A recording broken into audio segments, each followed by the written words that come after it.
Altså,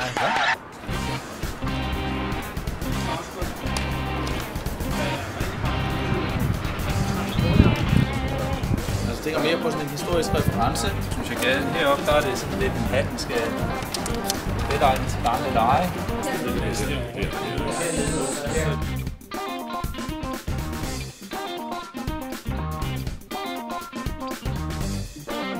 Og her syd for Europa ligger Sahara.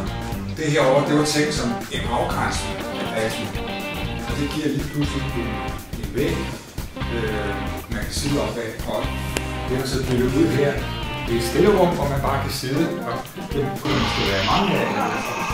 Og der har jeg så sat en grøn skærm op. Det er symbolet, der står for, at der skal være green screen. Der skal man optage videoer til at lægge ind i